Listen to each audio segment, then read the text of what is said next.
Hello and welcome to the Steve Discovery Network. Today we are observing a large flock of Steves. These Steves have actually caused great curiosity amongst the scientists, for they appear to be emitting some sort of strange noise. And we do not know what this noise is, nor can figure out what it means, or where it comes from their bodies. For we know that the Steve appears to have what looks like a mouth, but it is a mouth that in fact cannot open. So we must assume that the sound that they're emitting must come from some other part of their body, and we just not know what. As we observe these Steves around a resource gathering area, picking clean dry the chests, and giving each other soothing back rubs, getting ready for their grand missions across the Minecraftian wilderness, we perhaps learn that, more often than not, the strange sound of these Steves occur most often when they are in movement. For alas, the Steves that remain still, or bored, or dead appear not to make much noise. The dead ones especially do not make too many noise. We see some rare communication between the Steves here, but alas, it appears to be some sort of a secret or pinky promise that they were making that they're very shy about. They did not want our camera to observe.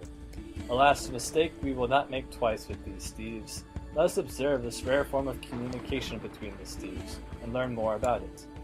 Oh, what a fine pair! Even though in fact that the Steves contain two different colored sticks, they in fact are the same caliber of strength. For in fact, the golden stick Steve has the same amount of strength as the wooden stick Steve, but does not quite hold up to its strength. For alas, the Steve. Hello, and welcome to the Steve Discovery Network. Today we have found a very odd Steve that tries to communicate with us in some way. Perhaps it's distress, perhaps it's a plea for help.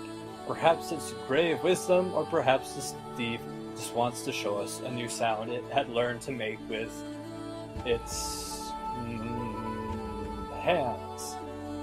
Anyway, our advisors tell us to stay away from this particular sort of Steve, and to continue following this teal skin Steve in its grand journey of self-discovery and the fabled trek to the spawn chunks.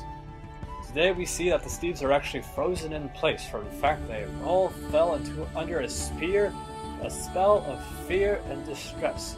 For even though that the grand chests that are needed to continue their survival in the harsh Minecraftian wilderness, they have heard a strange sound in the area that does not want them to go towards it.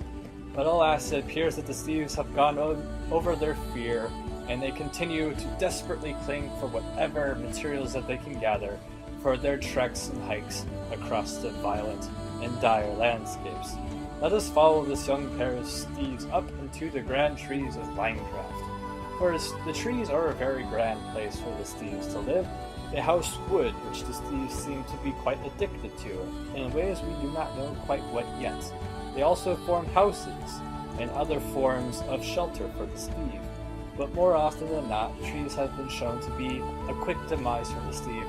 For even though we have observed these Steves to commit very violent acts of murderous intentions towards their own kind, the number one death and murder person of these Steves is none other than gravity. Alas, these Steves are once again in the ritual area, making more Steve babies to continue the production of their species. But alas, if it was not already observed here on the Steve Discovery Network, these acts of commitment usually do not end well for one of the Steves. As we follow this young and springy pair down the trees, we see them that they are quite actually agile-handed, and in fact can handle the tree trunk very well. Alas, this is because the Steves don't have fingers at all, but rather just stubby arms that they stick inside the trees and use to hold their heavy bodies upon. The Steves have not been known to be very healthy in forms of diets, and have been known to eat any sort of food that they find along the way. This is not the fault of the Steve, for alas, nature is cruel and cannot quite foster such a large and endearing species, and they must eat only whatever it is that they can find. Let us observe this grand iron-chested Steve as it tries to fight for dominion over the tree, chasing down the smaller one. It appears that it has claimed its stake upon this younger Steve. It appears to have taken interest into our camera studio men, but our camera studio men have recently learned to take Taekwondo classes, and we learn how to migrate the trees to get out of the Steve's way. But this Steve really isn't letting up. Alas, it appears we have not shaken off the Steve. Oh dear. Oh goodness gracious. But as we continue our way up the tree, observing this majestic, iron-chested Steve, we soon learn that in fact the Steve here are actually quite fond when it comes to vines.